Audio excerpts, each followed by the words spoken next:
So we are going to start with compilers, and today we'll see the introduction part. Basically, what is compiler and what it consists of, and how many phases are there in the construction of compiler. So only two things we are going to cover, that is overview of compilation and phases of compilation.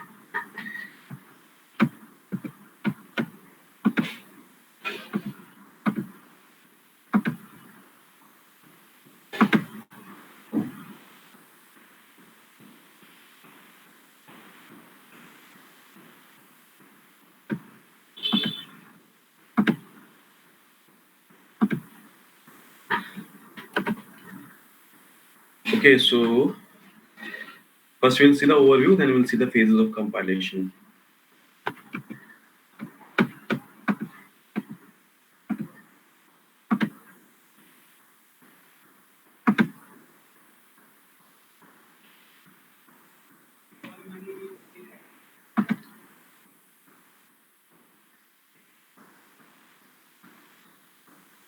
आप लोग college वगैरह कब से खुलेगा, कुछ पता लग रहा है? कुछ बोल रहे हैं कोई आपको कॉलेज की तरफ से कोई मेल वगैरह आया हो?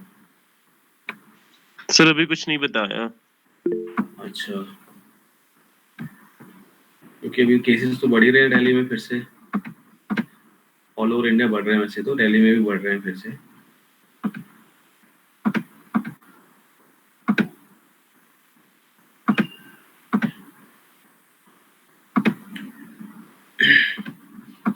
करे स्टार्ट, ट्रेडिंग ट्रेडिंग हो जाएगा बीच में फिर से।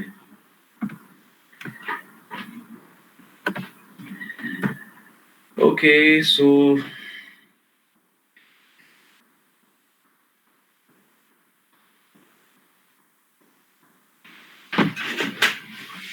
first we'll start with the introduction.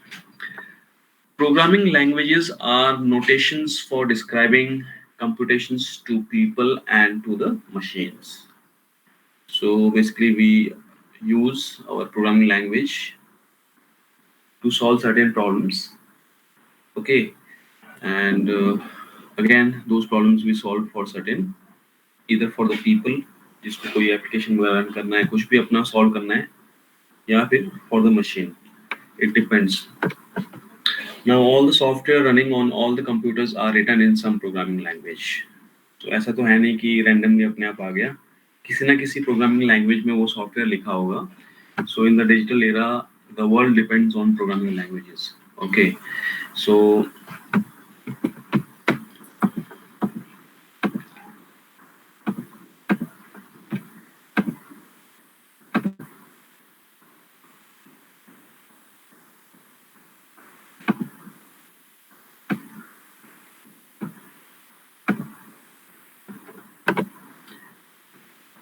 So a program must be translated into a form in which it can be executed by the computer.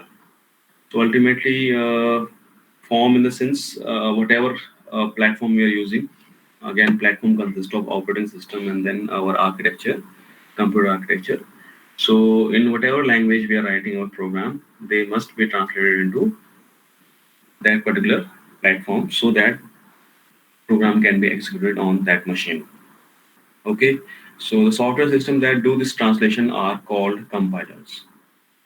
So if we see the timeline of programming languages, starting with first programming language कौन सा आया था, depend करता है कौन सी book में कौन सा लिखा है. So it's not fixed.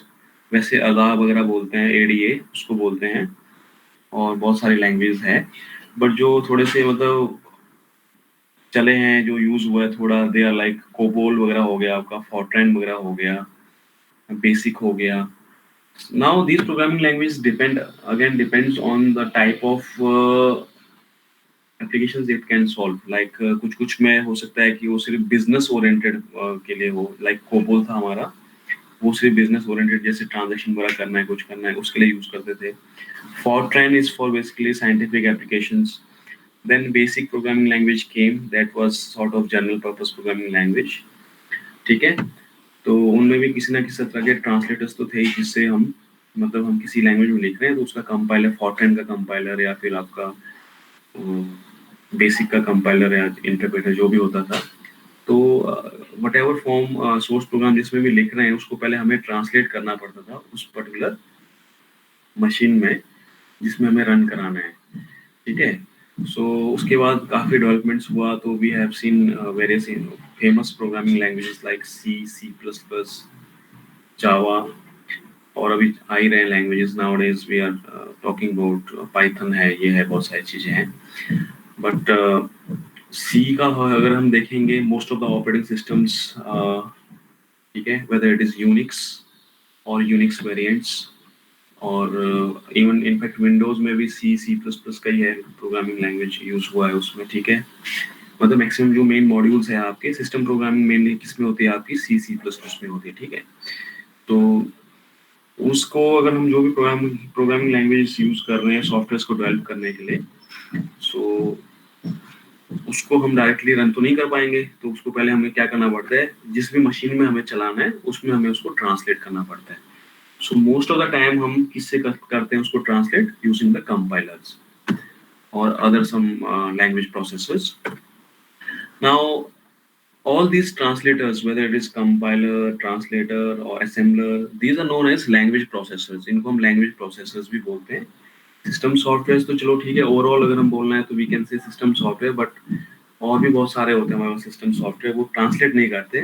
Like utility software हो गए आपके, वो एक पर्टिकुलर आपका टास्क करेंगे वो सिस्टम से रिलेटेड, ठीक है, सिस्टम पे काम, सिस्टम पे ही कुछ करेंगे वो, लाइक टाइमर होता है आपका, या फिर मतलब डिस्क डिफ्रेगमेंटेशन करना, ये सब सारी चीज़ें।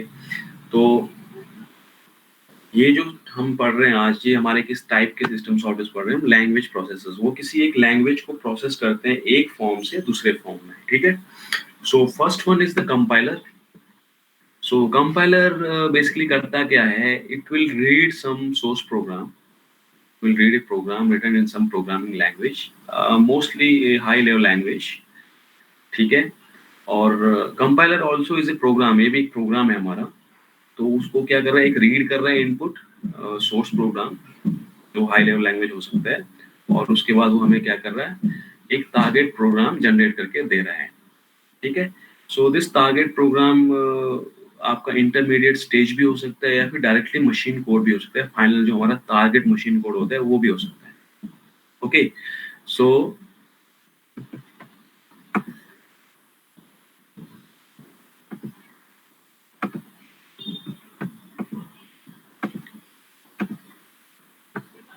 so it can be a intermediate representation, or it can be a final target program.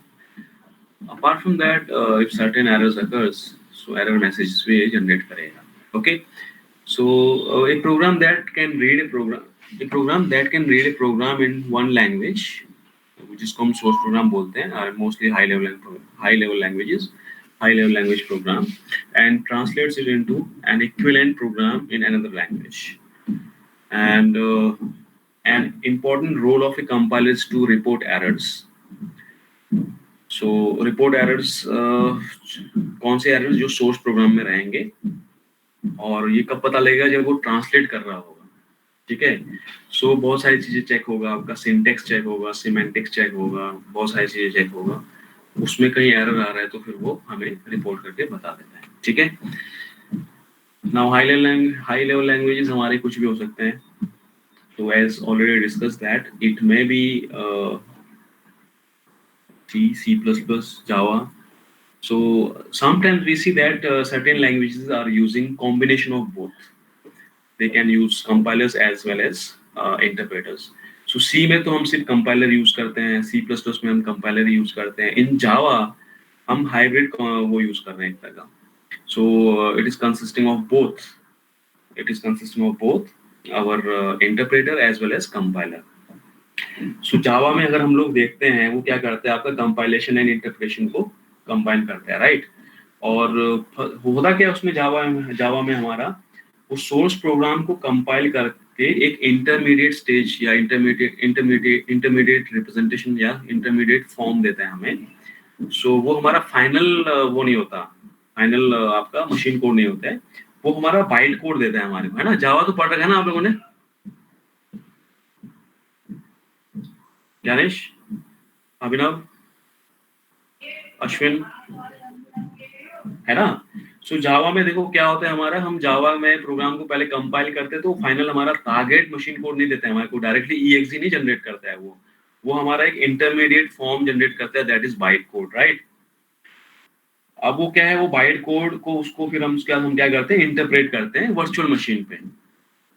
सो ये हमारा जो हम प्लेटफॉर्म इंडिपेंडेंट वगैरह बोलते हैं कि हमारा जावा ये है वो किसकी वजह से है, बाइट कोड की वजह से। तो हम किसी भी कंप्यूटर में लिख सकते हैं उसको, उसके बाद हमने उसका क्या कर दिया, बाइट कोड जनरेट कर दिया, और जिस भी कंप्यूटर में हमें रन करना है उसमें हमारे को सिर्फ एक वर्चुअल मशीन डालना पड़ता है, और वो उसको रीड करके, बाइट कोड को रीड करके वो हमारे को ईएक्सई बना के देगा उस मशीन के अकॉर्डिंग, राइट। नाउ जब हम बोले कि हम इसमें इंटरप्रेटर भी यूज कर रहे हैं और इसमें हम बोल रहे हैं कंपाइलर भी यूज कर रहे हैं, तो इंटरप्रेटर तो देख लिया हमने हमारे को क्या करता है, ठीक है। जब हमने देख लिया कंपाइलर करता क्या है, उसके बाद हमारे पास जो बाइट कोड आता है उसको इंटरप्रेटर रीड करता है, ठीक है। सो कंपाइलर पहले हमें क्या करके दे रहा है, it is giving us the byte code, and byte code को हम क्या, इंटरप्रेटर रीड करता है वर्चुअल मशीन में और फिर उसको हम रन करते हैं। नाउ इसमें एक हमारा जो बेनिफिट होता है उसमें क्या होता है, ये हमारा प्लेटफॉर्म इंडिपेंडेंट होता है, राइट। एंड अब हम दो चीज यूज कर रहे हैं तो हम बोलेंगे कि हमारा थोड़ा स्लो होगा ये, बट इसमें क्या है, हमारा इंटरप्रिटेशन फेज में जब हम नेक्स्ट टाइम इंटरप्रेट कर रहे हैं बाइट कोड को, उसमें एक हम जस्ट इन टाइम कंपाइलर भी यूज करते हैं थोड़ा, सो दैट बाइट कोड जैसे कुछ सिमिलर टाइप के मतलब स्टेटमेंट्स होंगे उसको तो जस्ट इन टाइम कंपाइलर आपका ट्रांसलेट करेगा मशीन कोड में। वैसे तो इंटरप्रेटर कर रहा है आपका लाइन बाय लाइन, लेकिन उसमें क्या होता है, कुछ कुछ जो आपके सिमिलर टाइप के हैं, डिपेंडेंट है थोड़े से या इंडिपेंडेंट जो कोड है उसको क्या करेगा, ट्रांसलेट करेगा आपका just in time compiler which is part of the interpreter, ठीक है। तो इस तरह से थोड़ा सा हम प्रोसेसिंग को फास्ट कर सकते हैं, बट मेन जो बेनिफिट है इसका उसका वही है कि हमारा प्लेटफॉर्म इंडिपेंडेंट हम कोड जनरेट करता है आपका जावा, ठीक है। तो ऐसा नहीं कि हमने जावा का कोई प्रोग्राम हमने मतलब मैक में चलाया तो वो आपका फिर अब विंडोज में नहीं चलेगा, ultimately we are generating the byte code. So now next is, if the target program is an executable machine code, as already told that this compiler may give us intermediate representation or intermediate code as well. So but if the target program is an executable machine language program, it can then be called by the user to process input and produce output. Ultimately whatever program we write, that will take some input and we have to produce the output from that program. सो अगर हमारा directly अगर हमारा वो target programme ही generate कर रहा है तो हम क्या इनपुट सप्लाई करेंगे एंड देन वो प्रोग्राम हमें आउटपुट जनरेट करके देगा और it will simply produce the output. Now next is interpreter, it is another common kind of language processor. So इसमें हमें ऐसा लगता है कि हमारा डायरेक्टली एग्जीक्यूट कर रहा है ऑपरेशंस या प्रोग्राम को डायरेक्टली एग्जीक्यूट कर रहा है जो हमने सोर्स कोड में स्पेसिफाई किया है इंस्ट्रक्शंस। तो हम उसमें क्या कर रहे हैं, देखो सोर्स प्रोग्राम के साथ इनपुट भी सप्लाई कर रहे हैं इंटरप्रेटर के केस में।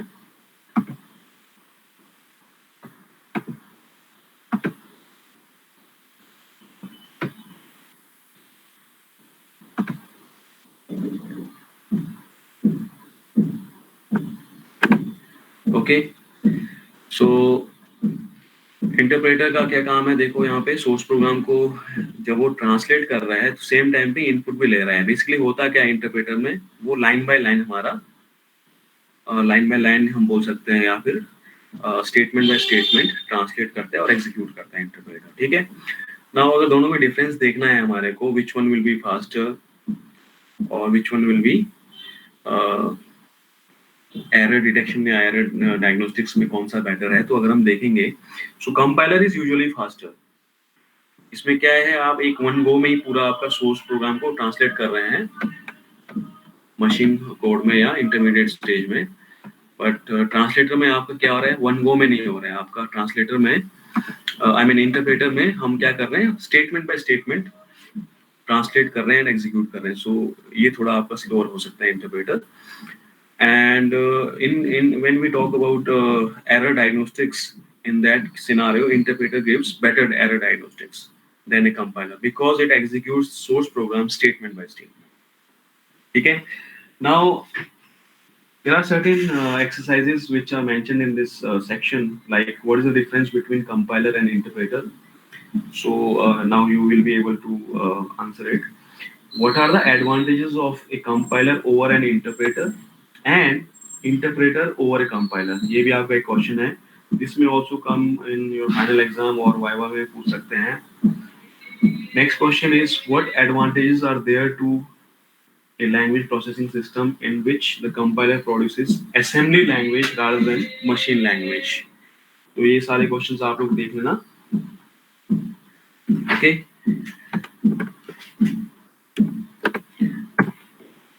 Now next.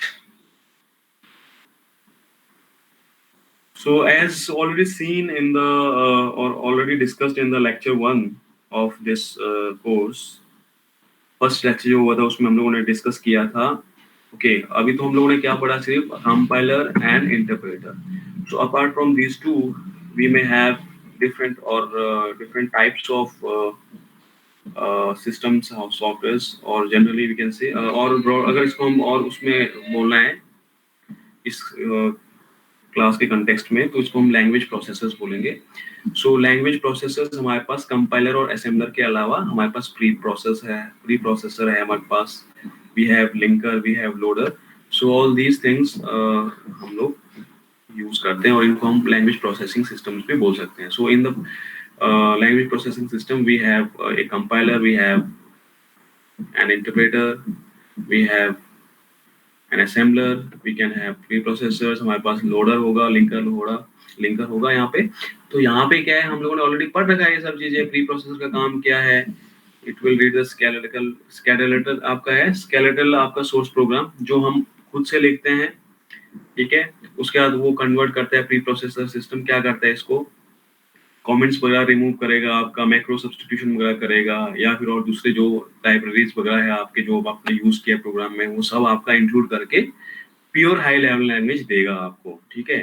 तो उस प्योर हाई लेवल लैंग्वेज को कंपाइलर रीड करके फिर आपका असेंबली कोड जनरेट करता है, फिर उसको असेंबलर रीड करेगा, फिर assembler will generate your object relocatable machine codes, और फिर लिंकर और लोडर को लास्ट लेक्चर में हम लोगों ने पढ़ाई है. It combines, linker will combine multiple object modules into single EXE.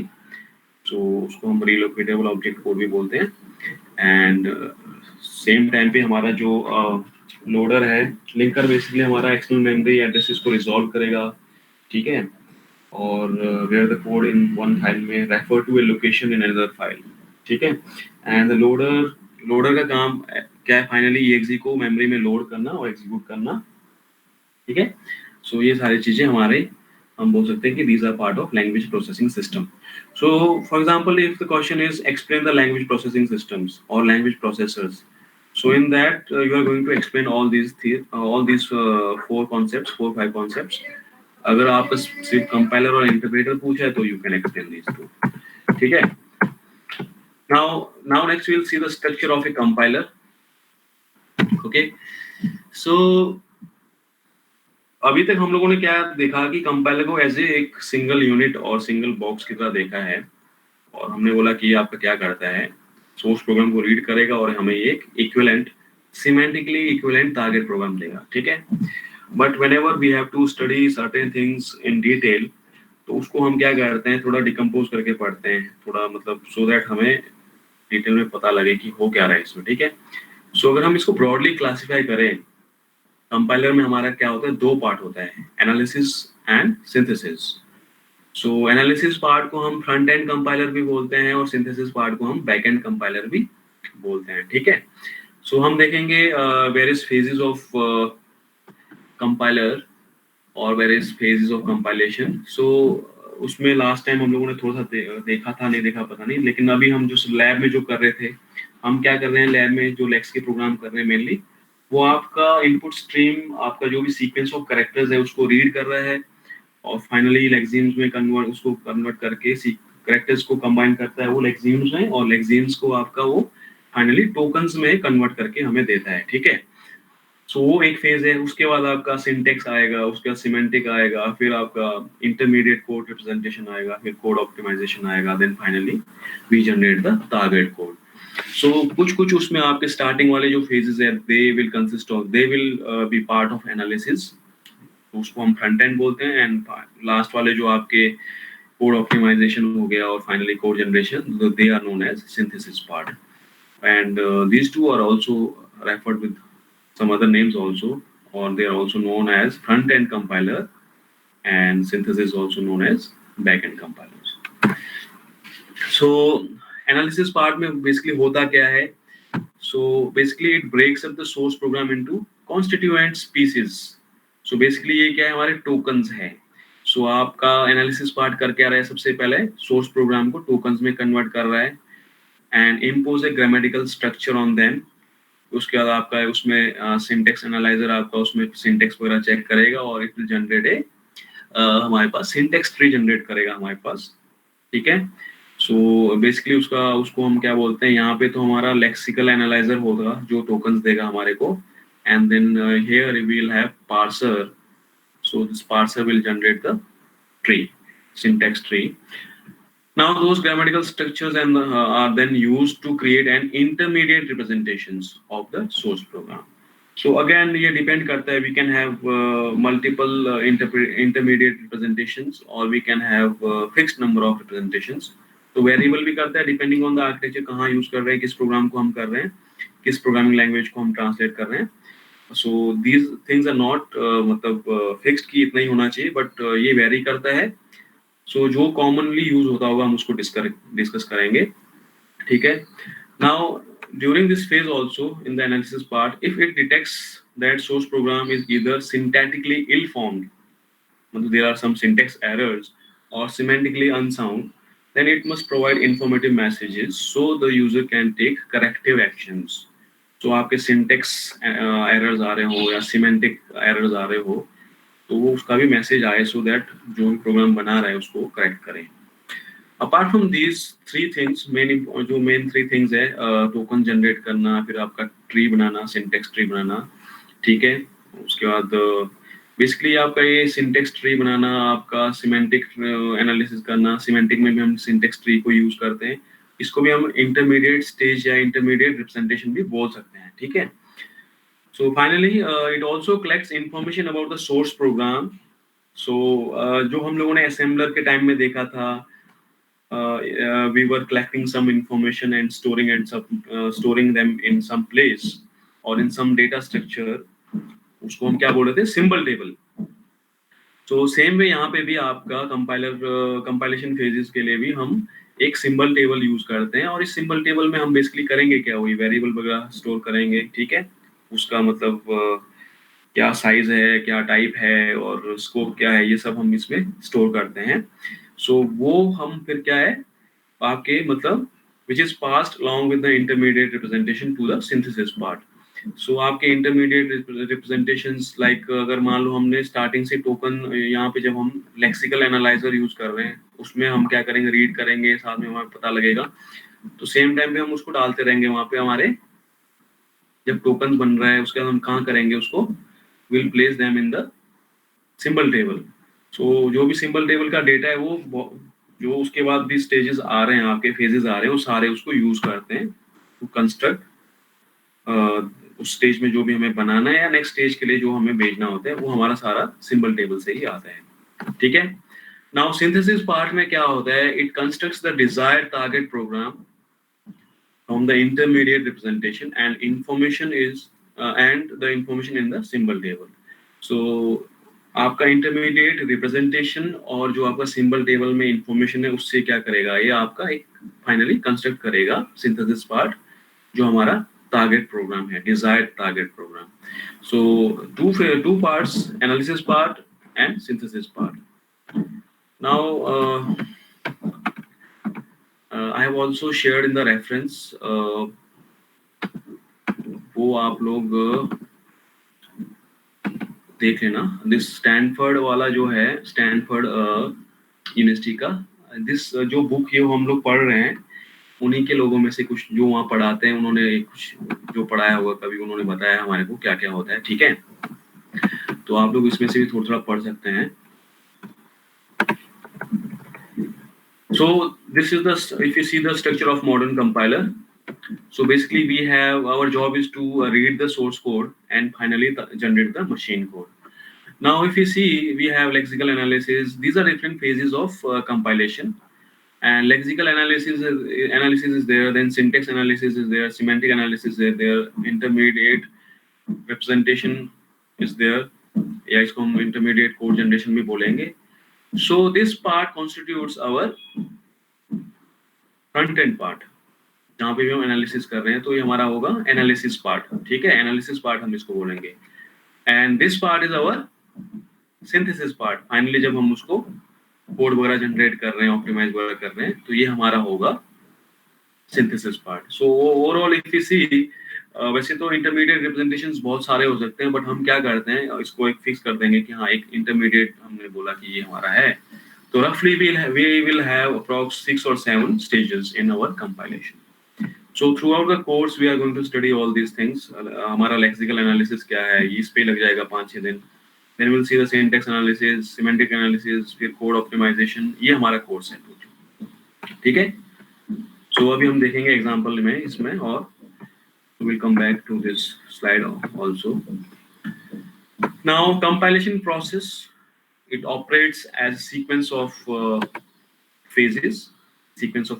Each phase takes input from its previous stage, has its own representation of source program, and feeds its output to the next phase of the compiler. So lexical analysis क्या करेगा, कुछ read करेगा, उसका क्या ये token generate करेगा. Now the syntax analysis will take these tokens as the input. ठीक है, एंड उसके बाद ये सिंटेक्स ट्री जनरेट करेगा. सिमेंटिक एनालिसिस अगेन क्या करेगा, हमारा जो पार्सर ने जो ट्री बनाया सिंटेक्स ट्री हमारा, वो उसको रीड करेगा, उसी में थोड़ा मॉडिफाई करके इसका भी हमारा सिंटेक्स ट्री आएगा. उसके बाद फाइनली हमारा इंटरमीडिएट रिप्रेजेंटेशन जो भी रहेगा. एंड अल्टीमेटली हो क्या रहा है, one phase is taking some input. अब ये तो फर्स्ट वाला है, अगर इसकी बात करें तो प्रीवियस स्टेज का जो आउटपुट होगा उसको एज ए इनपुट की तरह काम करेगा. ठीक है, और फिर अपना कुछ रिप्रेजेंटेशन करने के बाद नेक्स्ट फेज के लिए वो आउटपुट जनरेट करेगा. अपना जो इसका आउटपुट होगा वो नेक्स्ट फेज के लिए इनपुट की तरह काम करेगा. ठीक है. So a typical decomposition of a compiler into phases is shown in the next slide. So this diagram is taken from tutorials point one. एक और एक हमारे पास वेब रिसोर्स है जहाँ पे काफी चीजें मिल जाता है. सो बेसिकली अगर हम देखें phases of compiler as already discussed, either 6 or 7 हम रखते हैं इसमें mainly. और अगेन इसमें कुछ तो फिक्स है, वो एक ही होंगे. बट जैसे इंटरमीडिएट कोड जनरेशन है आपका, ठीक है, कोड ऑप्टिमाइजेशन है, ये इसके वेरी करता है. बट इसको रफली हमने मान के चला, हमारे पास एक स्टेज है. ठीक है. So it consist of our phases of compilation. में कंपाइलर की बात करें, so first phase is our lexical analyser which will read the input stream, जो भी आपका सोर्स प्रोग्राम है, which is इसको हम बोल सकते हैं कैरेक्टर स्ट्रीम है. It consist of characters. Ultimately किसी भी प्रोग्रामिंग लैंग्वेज में लोएस्ट लेवल पे जाएंगे तो क्या, एवरीथिंग इज अ कैरेक्टर, उसको रीड करेगा. ठीक है, लेक्सिकल एनालाइजर, एंड टोकन्स के फॉर्म में जनरेट करेगा. और उसके बाद next is syntax analyser, next phase. Then we have semantic analyser, and then we have intermediate code generator, then machine independent code optimiser, then we have code generator, then we have machine dependent code optimiser. So these code optimizations may be optional in some compilers, और इसको हम independently कर सकते हैं. ठीक है. और apart from these phases, two important things which we are using, symbol table and error handler. So symbol table का हमें पता है, हम information store करते रहते हैं इसमें. sort of ये हमारा data structures होता है. इसमें हम क्या करते हैं, अपने data जो भी इसमें main हमारे program में use हो रहा है, important data like variables, labels और function names वगैरह, इंपॉर्टेंट चीजों का हम इसमें क्या करेंगे, रिकॉर्ड करेंगे, इनको स्टोर करेंगे, सो दैट दूसरे फेजेस में जब हम जाए तो हमें वहां से एक तरह का रेफरेंस मिल जाएगी इस प्रोग्राम में है क्या. ठीक है. और सेम टाइम एरर हैंडलर का काम क्या है, कहीं किसी भी फेज में एरर आ रहा है तो वो एरर को मैनेज करे और हमें मैसेजेस दे दे कि एरर है. ठीक है. So these are the phases. ये विजिबल तो है ना सबको, प्रॉपर्ली दिख रहा है डायग्राम?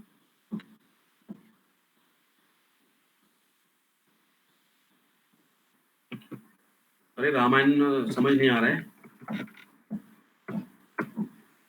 आवाज आ रही है?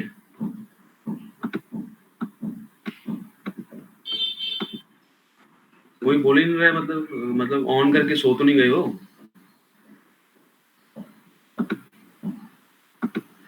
आ रहा है ना, विजिबल है ना वो? ठीक है. So next we'll see our first phase, that is the lexical analysis, which is also known as scanning. Okay. So lexical analyzer को हम क्या बोलते हैं? स्कैनिंग भी बोलते हैं. और ब्रॉड लेवल पे अगर बोलेगा कोई आपको what is the job of lexical analyser, simply आपको बोलना है ये क्या करता है. आपका इनपुट स्ट्रीम को रीड करेगा, which input stream is basically आपका जो सोर्स प्रोग्राम है, उसको हम अगर ब्रेक डाउन करते हैं लोएस्ट लेवल पे, they are nothing but they are stream of characters. तो वो स्ट्रीम ऑफ कैरेक्टर्स को रीड करके हमें टोकन्स बना के देता है. ठीक है. Again tokens are nothing but they are the smallest individual units in any programming language. ठीक है. सो लेक्सिकल एनालिसिस को हम स्कैनिंग भी बोलते हैं. ठीक है. तो हम बोलेंगे लेक्सिकल एनालाइजर या फिर स्कैनर बोलेंगे. So वो क्या करेगा? That will read the stream of characters, which is our source program, and group the characters into meaningful sequences called lexemes. Okay. So for each lexeme, the lexical analyzer will produce the output as token. तो token के form में generate करेगा हमारा हर जो हमारे उसमें for each and every lexemes. So lexeme is nothing but it is combination of or we can say group of characters.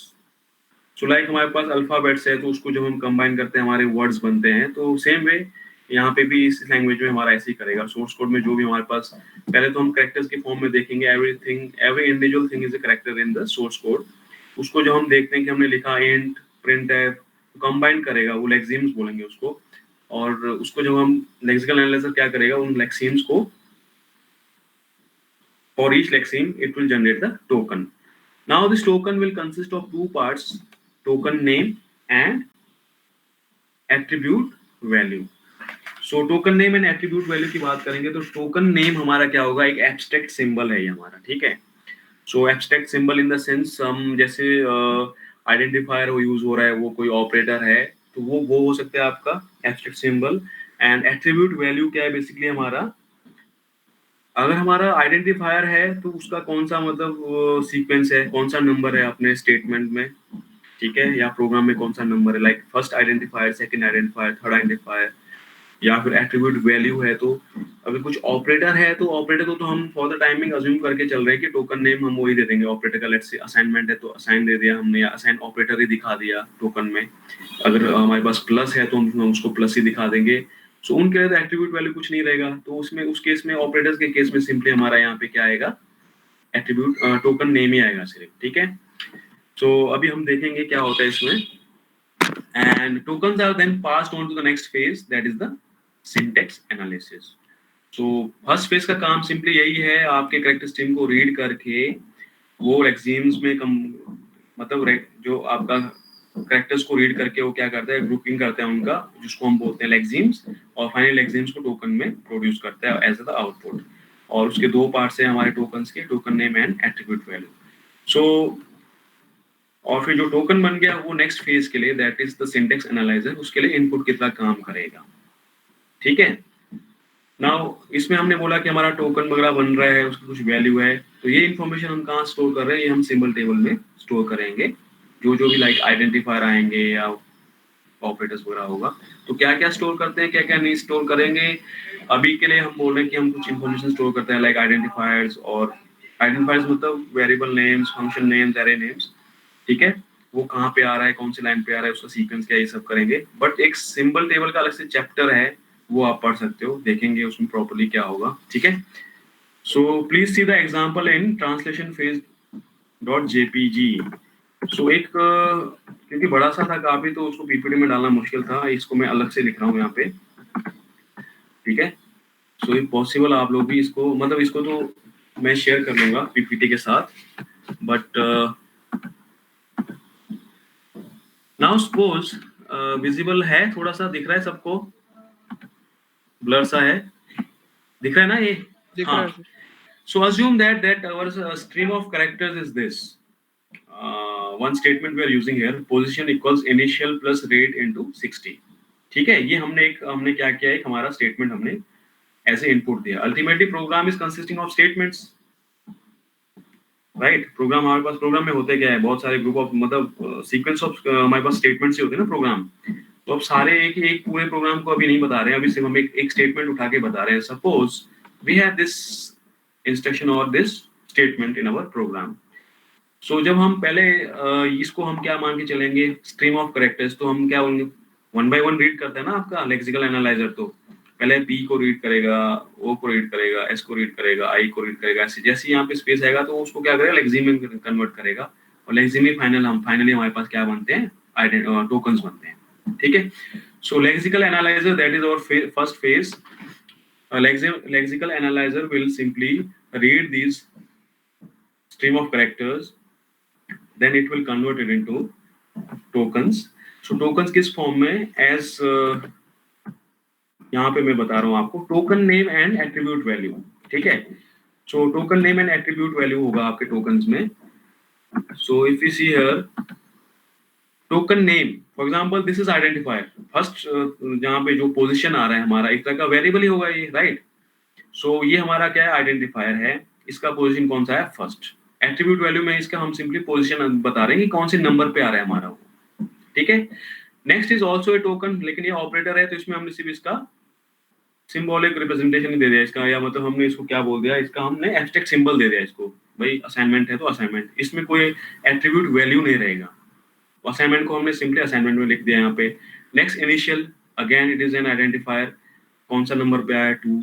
Plus is an operator, इसका हमने सिंपली एब्स्ट्रैक्ट सिंबल दे दिया इसको, रिप्रेजेंटेशन जो प्लस है तो प्लस ही दे दिया। सम compilers में also give, I mean कुछ डिपेंड करता है ना, कई जगह तो हम असाइनमेंट यूज कर रहे हैं, अल्टीमेटली इसको हम लिखेंगे तो ASSIN जो असाइनमेंट लिखना होगा, असाइनमेंट लिखेंगे यहाँ पे। ठीक है। बट हम for our understanding we are simply writing these as this. So if you see how many tokens are there in this, 1, 2, 3, 4, 5, 6, 7. So every individual unit is a token in any programming language. ठीक है, smallest individual unit. जब अब हम position को further breakdown तो नहीं कर सकते हैं, ठीक है, तो ये हमारा एक टोकन हो जाएगा। असाइनमेंट को हम फर्दर ब्रेकडाउन नहीं कर सकते हैं, it is our token. Initial को नहीं कर सकते हैं, ये हमारा टोकन हो गया। प्लस को नहीं कर सकते हैं फर्दर ब्रेकडाउन, ये हमारा टोकन हो गया। रेट को नहीं कर सकते, ये हमारा टोकन हो गया। ये हमारा एक ऑपरेटर है, इसको हम फर्दर ब्रेकडाउन नहीं कर सकते हैं। अल्टीमेटली मल्टीप्लिकेशन एंड डिवीजन आपका लोएस्ट लेवल पे कंप्यूटर में तो हमारा शिफ्ट से ही होता है, राइट शिफ्ट लेफ्ट शिफ्ट। ठीक है। प्लस और माइनस से ही होते हैं हमारे division and subtract, I mean multiplication and division. उतने टाइम हम मल्टीप्लाई करेंगे तो आपका मल्टीप्लिकेशन हो जाएगा, उतने टाइम हम ऐड करते जाएंगे तो आपका मल्टीप्लिकेशन हो जाएगा, और उतने टाइम सब्ट्रैक्ट करेंगे तो डिवीजन हो जाएगा। बट वो हम कंप्यूटर कैसे करते हैं वो अलग चीज है। ठीक है। So this is the statement, lexical analyser ने टोकन जनरेट किया। ये समझ आया ना सबको, ये वाला फेस दिख रहा है सबको, विजिबल है। इनपुट स्ट्रीम को रीड करके लेक्सिकल एनालाइजर क्या कर रहा है, हमारे टोकन जनरेट करके दे रहा है। टोकन में क्या होगा, it will consist of 2 parts. क्या क्या होंगे उसमें, token name and attribute value. So for variables, उनके लिए तो हमारे पास क्या रहेगा, टोकन नेम भी रहेगा और एट्रीब्यूट वैल्यू भी रहेगी। फॉर ऑपरेटर्स हम सिंपली क्या करेंगे, टोकन नेम ही दे देंगे यहाँ पे। ये समझ आया ना सबको, ठीक है। Now next is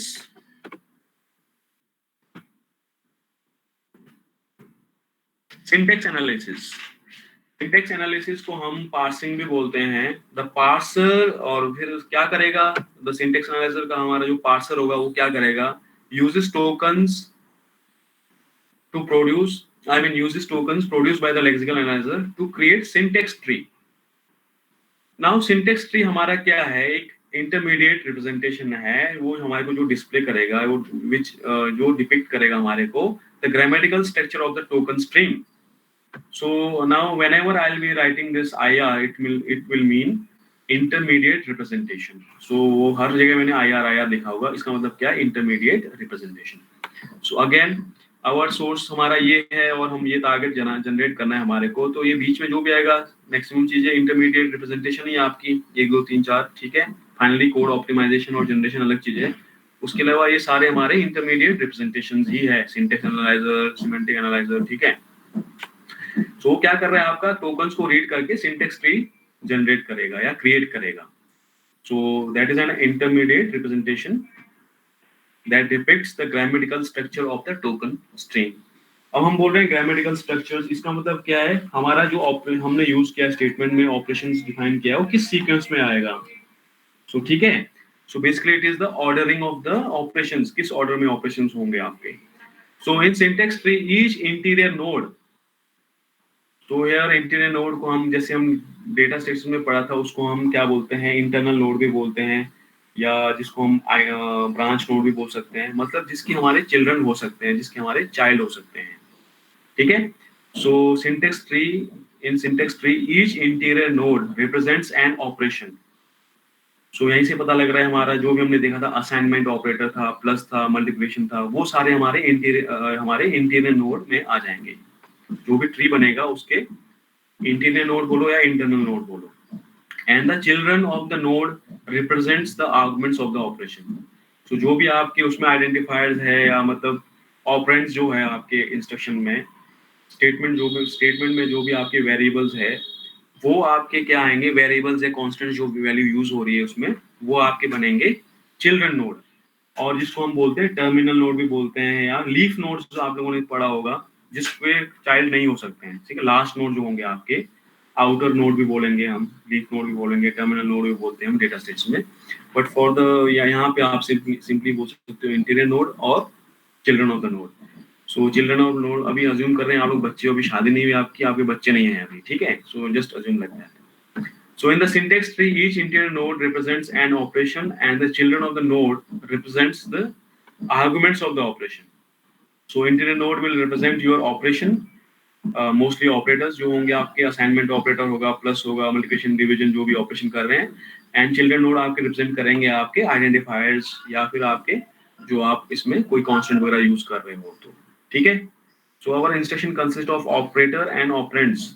So your operators will be represented in your interior node, and your operands will be represented in your terminal or leaf nodes or children of the nodes. ठीक है? So now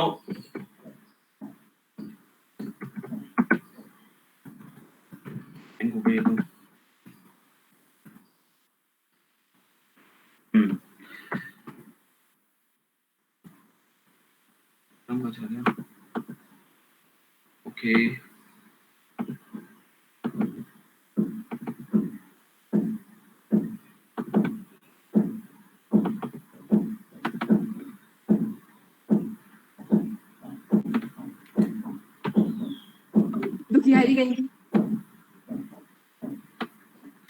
So here, this syntax analyzer is simply what it is doing. Syntax analyzer, it is reading these stream of tokens, जो tokens है हमारे पास, और उसको एक tree बना रहा है। And tree में भी हम क्या कर रहे हैं, ordering of the operation, किस way में हमारा operate होगा। For example, as per this statement, if you see, तो further हमने ऐसे बनाया, यहाँ पे equal to आया, last में आएगा तो हमने first यहाँ पे डाला, बाकी id2 plus id3 ये है। तो पहले हम यहाँ से मान लो ऐसे हम ऑपरेट करते जा रहे हैं, नॉर्मली जैसे हम बॉर्डमस करते हैं, इसमें तुम्हारा सिंपल ही आ गया, पहले हम मल्टीप्लिकेशन करेंगे, फिर हम एडिशन करेंगे, फिर असाइन करेंगे। सो हमने प्लस का उठा के id2 में डालेंगे, और फाइनली id3 और जो 60 हमारा कांस्टेंट है उसको हम पहले मल्टीप्लाई करेंगे। इसका जो हमारा आउटपुट आएगा, इसका जो वैल्यू आएगा, हमारा एक्सप्रेशन को इवेल्युएट करने का जो वैल्यू आएगी, उसको और id2 जो भी होगा उसको हम ऐड करेंगे, फाइनली जो वैल्यू आएगा उसको हम असाइन करेंगे id1 में। सो सिंटेक्स एनालाइजर में हमें ऐसे ट्री बनाने होंगे। सो ये सिंटेक्स एनालाइजर का हमारे पास पूरा टॉपिक है पढ़ने के लिए, कैसे बनाना है, क्या पढ़ना है। फॉर द टाइमिंग जस्ट देखो, टोकन में हमने क्या किया,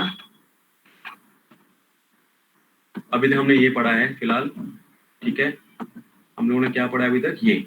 सो हमने क्या किया, इनपुट स्ट्रीम को रीड किया बाय द स्कैनिंग किया हमने, स्कैनर भी बोल सकते हैं या लेक्सिकल एनालाइजर बोल सकते हैं। उसने क्या किया, इनपुट स्ट्रीम को रीड किया, और उसके बाद उसने हमें टोकन्स दिया। उस टोकन्स को आपका सिंटेक्स एनालाइजर या पार्सर ने रीड किया, और उसने हमें ये ट्री जनरेट करके दे दिया। इतना समझ आया ना सबको, दोनों फेज। और सेम टाइम सेम टाइम पे क्या कर रहे हैं, सिंपल टेबल में देखो, जैसे जैसे आते जा रहे हैं आपके, यहाँ पे देखो आए ना आपके, इसने देखा अच्छा ये आइडेंटिफायर है, इसको यहाँ डाल दिया, इनिशियल भी आइडेंटिफायर है उसको भी डाल दिया, यहाँ पे रेट है उसको भी डाल दिया यहाँ पे। तो सिंपल टेबल में भी इंफॉर्मेशन यूज कर रहे हैं, तो ये इस इंफॉर्मेशन को ये दूसरे स्टेजेस, आपके इंटरमीडिएट स्टेजेस यूज कर सकते हैं।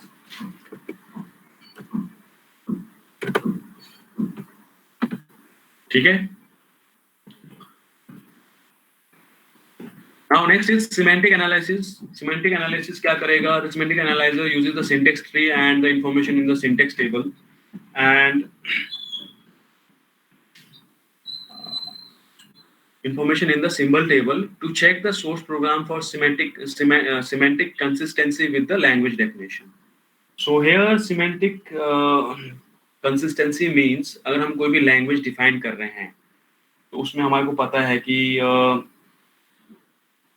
जैसे हम बोलते हैं कि हमारा ऑपरेटर अगर हम असाइनमेंट ऑपरेटर यूज कर रहे हैं या मतलब लेफ्ट साइड में हमारे असाइनमेंट मतलब ऑपरेंड्स ही आएंगे, कांस्टेंट नहीं आएगा, ये सारी चीजें, टाइप कन्वर्जेंस हो सकता है नहीं हो सकता है, ठीक है, ये सारी चीजें.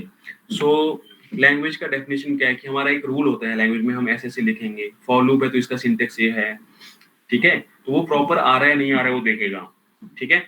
सो it also gathers type information and saves it either in the syntax tree और the symbol table for subsequent use during intermediate code generation. So इसमें भी हमारा टाइप इन्फॉर्मेशन वगैरह स्टोर कर रहा है. सो टाइप इन्फॉर्मेशन से बाद में पता लगेगा कि जब हम टाइप चेकिंग करेंगे तो ये टाइप चेकिंग भी इसी फेज में होता है, प्रॉपर उसका टाइप है कि नहीं है, मतलब type checking in the sense where each operator is checked for matching operands, ठीक है. सो टाइप चेकिंग का मतलब लाइक अगर हम देखेंगे, अगर हम एरे यूज कर रहे हैं तो कुछ लैंग्वेज में हम क्या करते हैं, सिर्फ इंटीजर, मैक्सिमम लैंग्वेज में हम क्या करते हैं, उसका इंडेक्स, एरे का इंडेक्स हम इंटीजर ही यूज करते हैं. तो बाय मिस्टेक किसी ने वहां पे अगर इंटीजर के बदले फ्लोट यूज कर दिया तो वहां पे हमारा एरर दे देगा, ठीक है.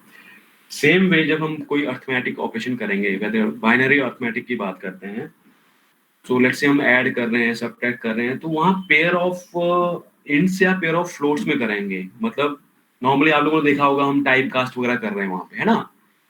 हम नॉर्मली प्रोग्रामिंग लैंग्वेज में हम क्या करते हैं, या तो इम्प्लिसिटली होता है टाइप कास्टिंग आपका, या फिर एक्सप्लिसिटली करते हैं हम टाइप कास्टिंग उसमें. मतलब हम चाहते हैं हमारा वैल्यू एक्यूरेट आए.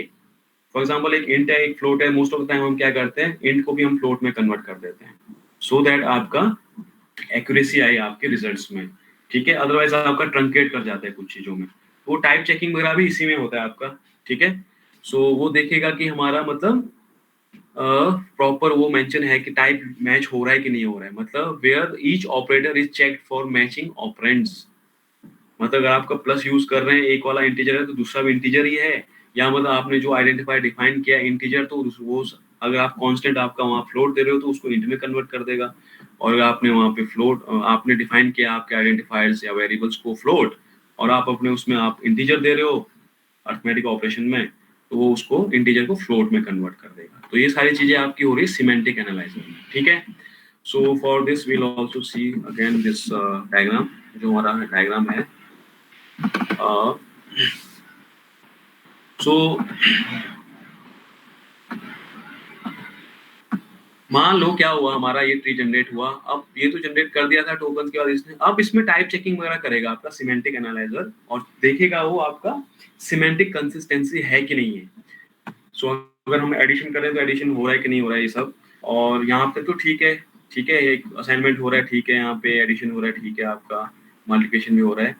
But suppose we are assuming that all the identifiers are declared as floats and here we are supplying one constant which is in integer form, तो वो क्या करेगा, into float कन्वर्ट कर देगा. देखो यहाँ पे अब उसने कन्वर्ट कर दिया, ठीक है.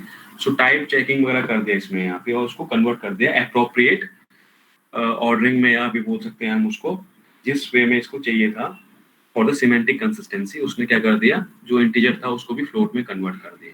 इनटू फ्लोट किसको करना है, 60 को, ठीक है.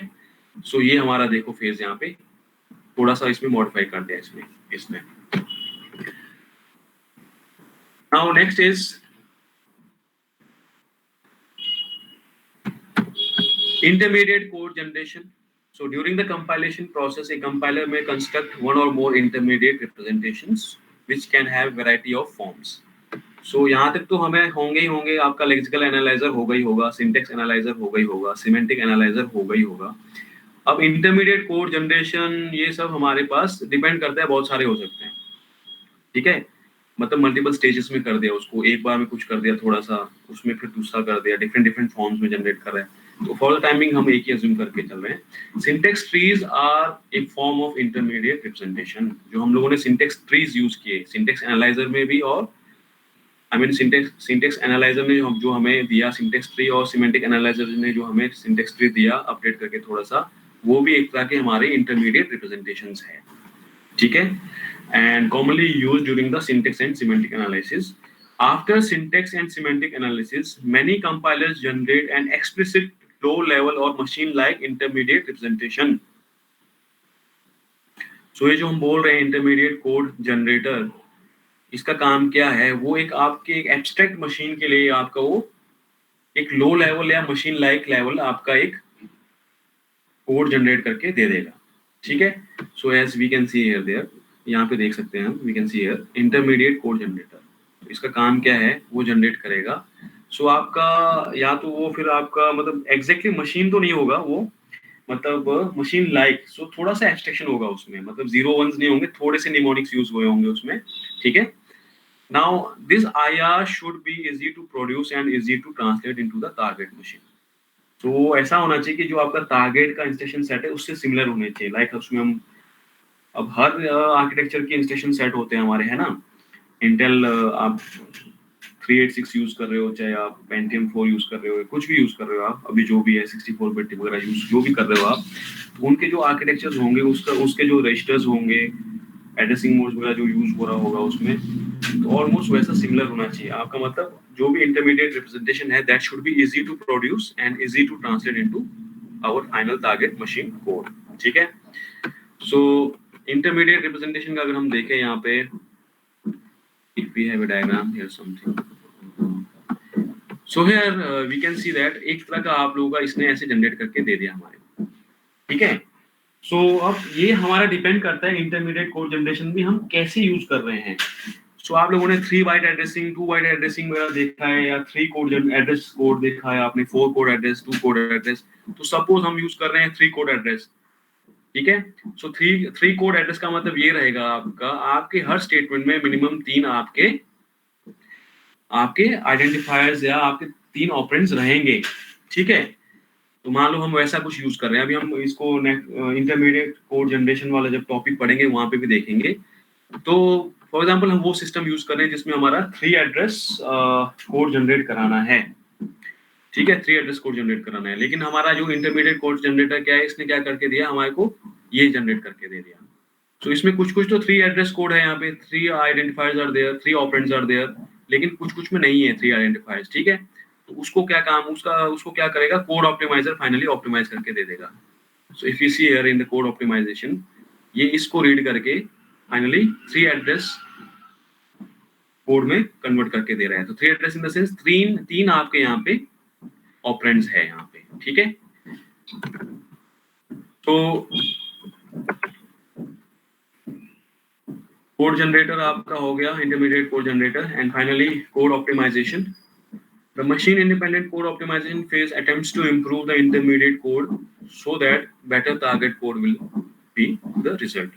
So better target code का मतलब वो आपका faster रहे और आपका length shorter रहे वो, ठीक है।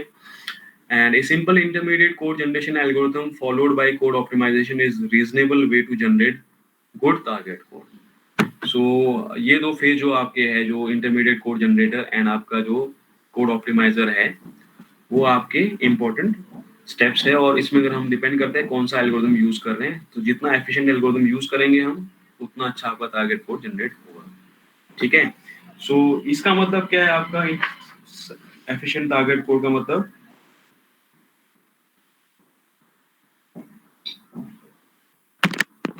तो यहाँ दे रखा है, फास्टर होना चाहिए आपका, शॉर्टर होना चाहिए। जिस भी सिस्टम में यूज कर रहे हैं वहां पे वो फास्ट चले, और आपका हम हो सकते तक मतलब प्रोग्राम के साइज को short.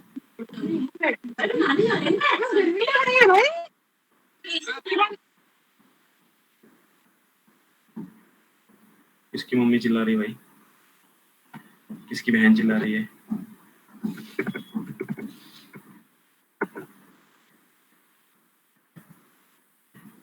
Okay, finally if you see, it is our code generator. So code generator का काम क्या है, it takes the code generator takes as input an IR of the source program and maps into the target language. So कोई भी intermediate representation है उसको आपका वो क्या करेगा, as input लेगा और finally आपका target code generate करके दे देगा। If target language is machine code, then registers or memory locations are selected for each variable used by the program. अब वो टारगेट लैंग्वेज है, अगर आपका टारगेट लैंग्वेज जो हम बोल रहे हैं कि टारगेट लैंग्वेज आपका मशीन कोड है, तब तो हमारा मशीन में क्या होता है, ultimately variables are stored in your registers, data आपका स्टोर होता है रजिस्टर्स में, या फिर आपका मेमोरी से आता है। अगेन वो डिपेंड करता है एड्रेसिंग मोड कौन सा यूज कर रहे हैं, ठीक है। सो या तो आपका डेटा रजिस्टर्स में स्टोर होगा या आपका डायरेक्टली मेमोरी में होगा, तो आप उसको सिलेक्ट करके वैसे आप यूज कर सकते हैं। Then the intermediate instructions are translated into sequence of machine instructions. जैसे जैसे ऐड का है, लोड का है आपका, वैसे आप इंस्ट्रक्शंस कर सकते हैं। बट आपको इसमें करना क्या होता है, लास्ट कोड जनरेशन में judicious assignment of registers is crucial aspect of code generation. तो नॉर्मली हम बोलते हैं हम हर प्रोग्राम को 10-20 तरीके से या एन नंबर ऑफ वेज से बना सकते हैं, but the best program would be which takes less variables. Okay, so less variables in the sense आपका मेमोरी स्पेस कम लेगा, सो वो ज्यादा ऑप्टिमाइज रहता है आपका, ठीक है। सो हमें क्या करना पड़ेगा, लाइक अगर हमें लगता है कि एक्स्ट्रा आपने मतलब वेरिएबल्स ले रखा है और एडिशन के लिए आपने 10 वेरिएबल ले लिए मान लो, ठीक है, टेम्परेरी में डाल रहे हो पहले, फिर वहां डाल रहे हो, फिर ऐसे कर रहे हो, स्वैप करने में आपने 10 वेरिएबल्स यूज कर दिए, जो जबकि आपकी वो 2 या 3 वेरिएबल से हो सकता है। तो ये सब चीजें हमें कोड जनरेशन में करता है आपका, ठीक है। एंड कोड जनरेशन में यहाँ पे फाइनली कोड ऑप्टिमाइजर, आपने कोड ऑप्टिमाइजर ने ये कर दिया आपका, कोड ऑप्टिमाइजेशन में हमने क्या किया था, ये कर दिया था, राइट। सो कोड ऑप्टिमाइजर ने क्या किया था, जैसे हमारा इंटरमीडिएट जनरेट हुआ था तो हम बोल रहे हैं 3 एड्रेस कोड जनरेट करेंगे, तो ऑप्टिमाइज कर दिया। सो सारे इंस्ट्रक्शंस को ऐसे फॉर्म कर दिया इसने कि इसमें आपके 3 ऑपरेंड्स आ रहे हैं आपके, ठीक है। एंड फाइनली कोड जनरेशन में ये जनरेट करेगा कोड आपका। सो उस पर्टिकुलर मशीन के हिसाब से जो भी आर्किटेक्चर रहेगा आपका कोड जनरेट करेगा। तो for example LDF here, FF जो भी यूज हुआ है यहाँ पे, दिस इज फॉर फ्लोट, हम फ्लोट वैल्यू के साथ डील कर रहे हैं। फॉर एग्जांपल तो आइडेंटिफायर 3 को पहले R2 में डाला, फिर आपने R2 को मल्टीप्लाई किया पहले जो भी 60 वैल्यू था, और उसको फाइनली हमने क्या कर दिया, मल्टीप्लाई करने के बाद R2 में रखा रिजल्ट, ठीक है। फिर हम क्या कर रहे हैं, R1 में आइडेंटिफायर 2 डाल रहे हैं, फिर उसके बाद हम क्या कर रहे हैं, तो यहाँ देखो 3 एड्रेस यूज हो रहे हैं ना यहाँ पे, मतलब हाँ 3 एड्रेस नहीं हो रहे, फाइनल मशीन कोड है हमारा। सो उसका ऐड कर रहे हैं, तो ऐड में हम ऐसे कर रहे हैं स्टोर में। तो ये सारे फेजेस जो है हमने 1 बाय 1 पढ़ना है, चैप्टर्स ऐसे चैप्टर्स पढ़ेंगे तो डिटेल में तब हमें समझ आएगा, ठीक है।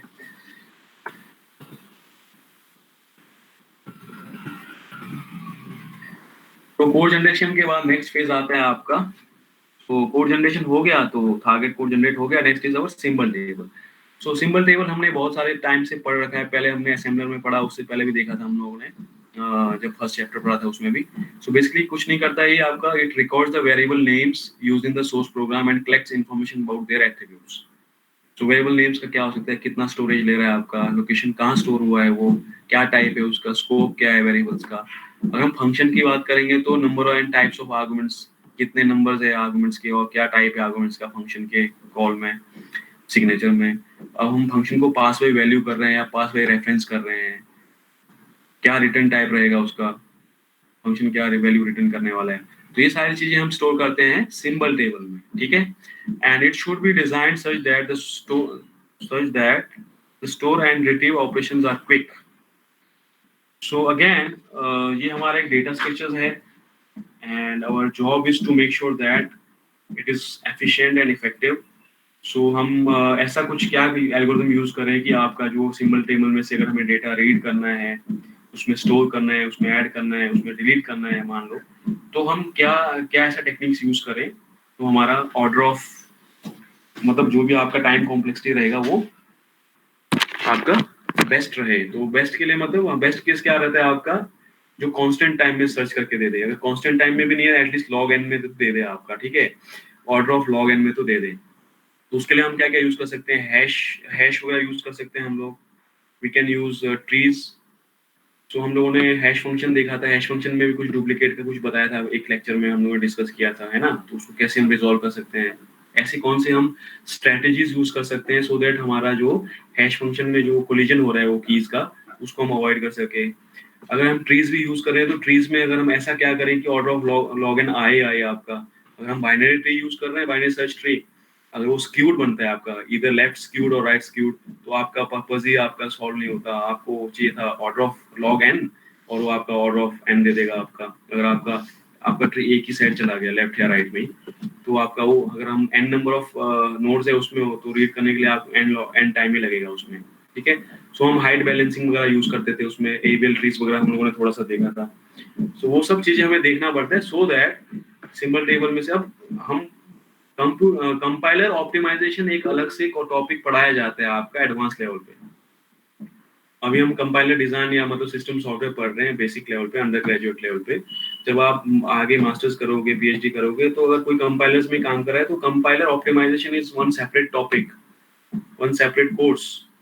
वहां पे एक सब्जेक्ट ही पढ़ा जाता है कंपाइलर ऑप्टिमाइजेशन। तो उसमें क्या पढ़ेंगे, यही आपके मतलब इन फेजेस को कैसे आप ऑप्टिमाइज कर सकते हैं हर फेज को, और सिंबल टेबल वगैरह कैसे अच्छे से करोगे, एरर मैनेज हैंडलर कैसे करोगे अच्छे से, ये सारी चीजें आएगी उसमें, ठीक है। So the reference for this topic is obviously book, वही है हमारा उलमैन वाला principles techniques and tools, second edition. वो तान्या ने भी शेयर किया था व्हाट्सएप पे, और वो इजीली मिल भी जाएगा आपको, डाउनलोड करना है कहीं से। नाउ जो ये ऑथर्स लोग हैं, ये इस यूनिवर्सिटी के हैं, स्टैनफोर्ड यूनिवर्सिटी, वहाँ पे कभी इन्होंने कोर्स पढ़ाया या इस बुक को रेफर करके जो पढ़ाते हैं उसका रेफरेंस ये है। अगर आपको डिटेल में पढ़ना है थोड़ा, फॉर एग्जांपल लेक्चर 1 का जो थोड़ा सा मैं दिखा रहा था आपको, वो इधर से उठाया था मैंने, and one diagram which I have taken that is from tutorials point. और specifically if you want to go compiler design phase of compiler type करके ट्यूटोरियल्स पॉइंट लिख दो, या फिर you can go with this link, ठीक है। सो आपको रफली समझ आ गया ना क्या क्या फेजेस है, क्या क्या करना है। किसी को कुछ डाउट है?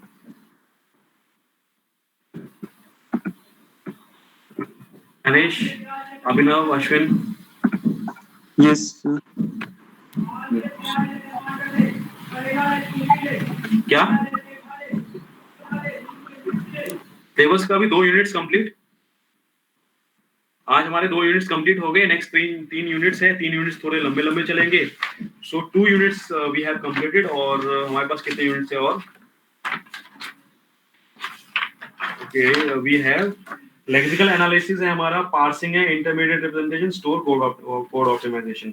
सो इसमें जो हमारा सबसे ज्यादा टाइम लगने वाला है, 3 चीजों में लगने वाला है, लेक्सिकल एनालिसिस, पार्सिंग और इंटरमीडिएट। उसके बाद आपका स्टोरेज ऑप्टिमाइजेशन और स्टोरेज ऑर्गेनाइजेशन और कोड जनरेशन, ये छोटे छोटे लेक्चर्स है। और अज्यूमिंग कि हमारा 2 मंथ इसी में लग जाएगा, हमारा लेक्सिकल एनालिसिस, पार्सिंग और इंटरमीडिएट रिप्रेजेंटेशन में, ठीक है। सो भाई अभी तो सितंबर, आज 11th है, so September we will try to finish lexical analysis, in October we'll finish parsing and intermediate representation, and November में हम storage organization and code generation complete कर लेंगे। So as per the handout, let's say 12 lectures हम लोगों ने complete कर दिया है। अब हमें actually कितना लगा है वो नहीं पता, but as per the number of lectures हमने 10 + 2 12 lectures हमने कर लिया complete, ठीक है। हाँ, टेस्ट का सिलेबस आज तक जो पढ़ाया है, हाँ, तो ये चैप्टर जो इसका पीपीटी भी शेयर कर दूंगा, और मतलब ये जो हमारा फेजेस ऑफ कंपाइलर वाला, ठीक है, इंट्रोडक्शन टू कंपाइलर वाला, प्लस आपका असेंबलर, और उससे पहले जो पढ़ाया था लिंकर, लोडर, असेंबलर और फर्स्ट चैप्टर। तो टोटल 4 पीपीटीज है आपके पास, लेकिन 2 यूनिट्स है ये। So first 3 is in 1 unit and this introduction is separate unit, 2 units इनमें से आपके आएंगे।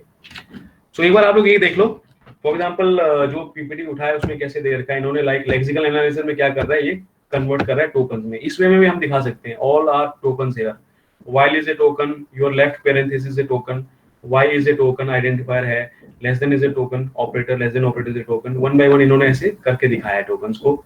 सिंटैक्स एनालिसिस में क्या कर रहे हैं हम, ट्री जनरेट हो रहा है आपका। सिमेंटिक एनालिसिस में आपका क्या हो रहा है, टाइप चेकिंग हो रही है, प्रॉपर वाइड है, इंट है, नहीं है, ये सब चेक करके दे रहे हैं, ठीक है। इंटरमीडिएट जनरेशन आपका ये हो गया, ठीक है, जो भी इनिशियल होगा। ऑप्टिमाइजेशन में इन्होंने थोड़ा ऑप्टिमाइज कर दिया इसको, लूप वगैरह प्रॉपर कहाँ होना चाहिए। कोड जनरेशन में इन्होंने फाइनली, ठीक है, ऐसे कोड जनरेशन कर दिया। फाइनली ऑप्टिमाइजेशन में देखो यहाँ पे इसको रिड्यूस कर सकते थे हम, तो इन्होंने रिड्यूस करके दिखा दिया, यहाँ पे नंबर ऑफ स्टेटमेंट्स कम कर दिए। तो ऑप्टिमाइजेशन में तो वही है हमारा, हम कैसे भी करके कम यूज रजिस्टर करें और फास्ट बनाएं उसको, तो ये सब चीजें, ठीक है। सो आप इस पीपीटी को भी देख लेना। And today I mean by evening of the today मैं आप लोगों को विकी में असाइनमेंट्स अपलोड कर दूंगा। अगर आज नहीं हो पाया तो कल मॉर्निंग तक आपका असाइनमेंट आ जाएगा विकी पे, और मैं तब व्हाट्सएप ग्रुप में अपडेट कर दूंगा कि ये असाइनमेंट है। एंड मैम ने स्टार्ट तो नहीं कर दिया? सर क्लासरूम में डाल देना ना सर असाइनमेंट। हाँ ग्रुप में डाल दूंगा और विकी में भी डाल दूंगा। ग्रुप में भी अब देखना पड़ेगा ना पीपीटी वगैरह। हाँ ठीक है, मैं अगर विकी बनाऊंगा तो विकी का डाल दूंगा लिंक, तो देख लेना वहीं पे, ठीक है। हाँ टेस्ट की डेट हम लोग रखेंगे, हम नेक्स्ट सैटरडे रख लेंगे टेस्ट का date. So 19th will be, वैसे सैटरडे को कुछ होता नहीं ना आप लोगों का, तो मॉर्निंग में ले लूंगा टेस्ट। बाकी अगर जैसे कुछ लोग कोचिंग वगैरह करते हैं तो दिन को फ्री हो जाएंगे। सो 15-20 मिनट का टेस्ट होगा, ज्यादा बड़ा नहीं होगा, ठीक है। अश्विन, विभू क्यों, कहाँ जाना है विभू को? विभू सर मतलब नेक्स्ट सैटरडे सर बहुत जल्दी हो गया सर, फिर आप असाइनमेंट भी तो दोगे अभी करने के लिए।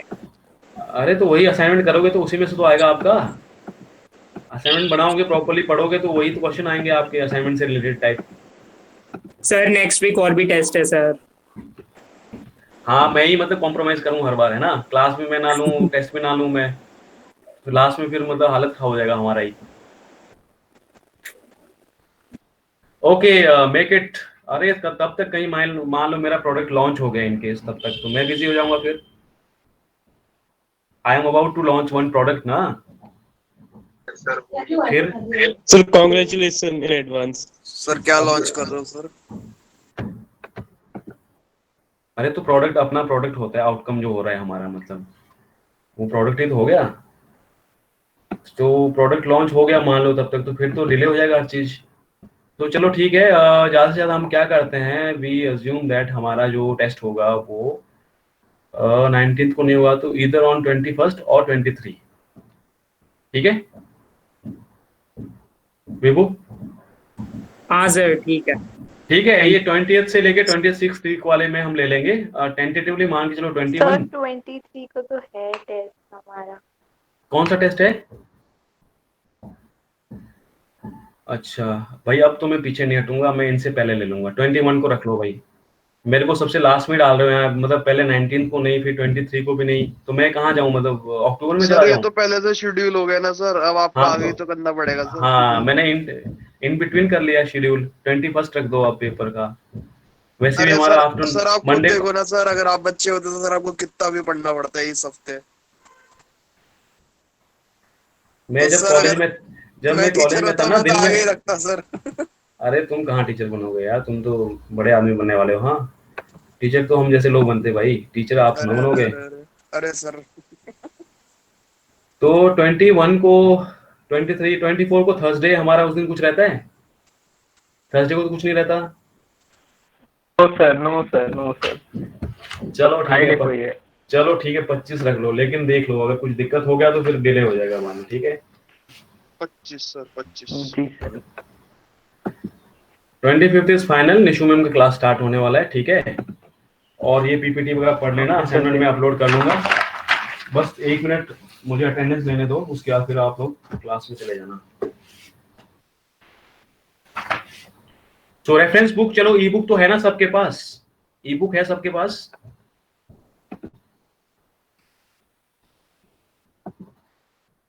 हाँ तान्या ने जो डाला है, मतलब मेन आपका यही बुक है, बाकी स्टार्टिंग के 3 चैप्टर तो पीपीटी से वगैरह या कहीं से जीरोक्स करके भी पढ़ लोगे आप। तो जो तान्या ने ऐड किया वही रेफरेंस बुक है हमारा, ठीक है। आगे के चैप्टर पूरे, मतलब आगे जो भी हम पढ़ेंगे उसके लिए।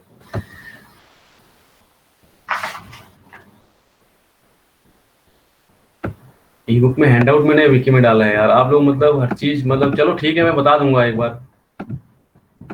ई बुक में आपके कौन कौन से चैप्टर पढ़ना है वो भी सारा हैंडआउट में है, कोर्स हैंडआउट में। वेबसाइट में भी डाल देता हूँ मैं पीछे अपना कि भाई रेफरेंस 1 में ये पढ़ना है, ये 2 पढ़ना है, चैप्टर 1 लिखा होता है पूरा। टेस्ट के लिए आप लोग ऐसा नहीं है पीपीटी से पढ़ना है, आपको पूरा पढ़ना है जो भी पढ़ा है अभी तक, ठीक। अभी असाइनमेंट मिलेगा ना, आइडिया लग जाएगा उसमें। ठीक है, ओके। सो थ्योरी है आज हमारा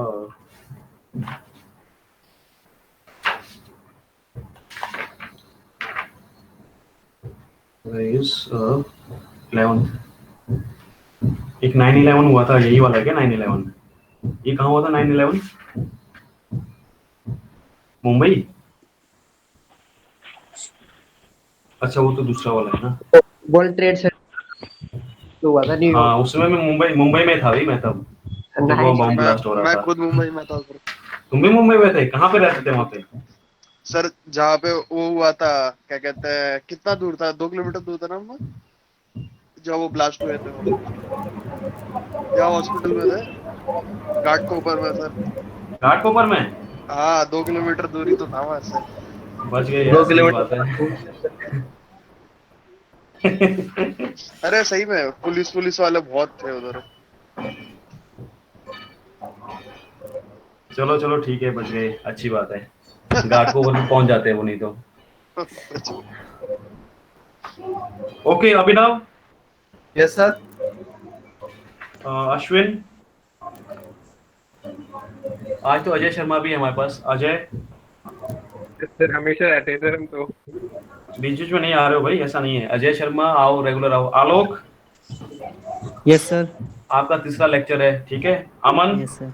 4th lecture out of 9। Yes sir. Anil, yes sir.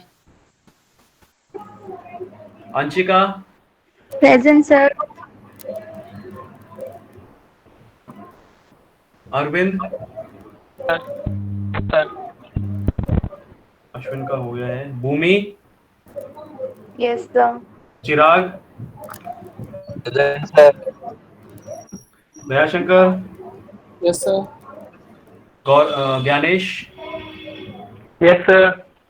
समझ आया ज्ञानेश क्या हुआ आज? बोल बच्चन, कुछ थोड़ा बहुत हो गया, समझ आया ना? Yes sir. Yes sir. Harsh, Harsh Upreti, yes sir. Harsh Kumar is not there. Then उसके बाद हिमांशु नहीं है, जुगल नहीं, क्षितिज नहीं। Kunal Bhandari, yes sir. Lalit, yes sir. Pooja, present. Prakhyat, present sir. Pratika, present sir.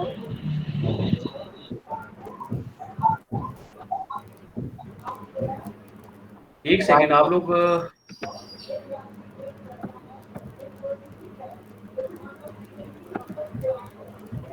27 ही आए क्या सिर्फ आज? प्रतिका के बाद नेक्स्ट कौन है? Ramesh, present sir.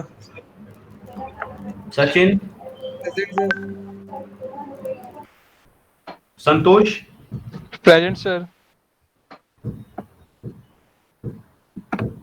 संतोष के बाद Shiva Patel is not there. Shubham is there. Shubham, Tanya, present sir. Krishna, present sir. Vibhu, present sir. Vivek Sharma, present sir. Yamini, present sir. Yashi, present sir. Okay ठीक है। फिर अब हम लोग मंडे को मिलते हैं। असाइनमेंट आप लोग चेक कर लेना आज, ये व्हाट्सएप पे भी डाल दूंगा, ठीक है? ओके।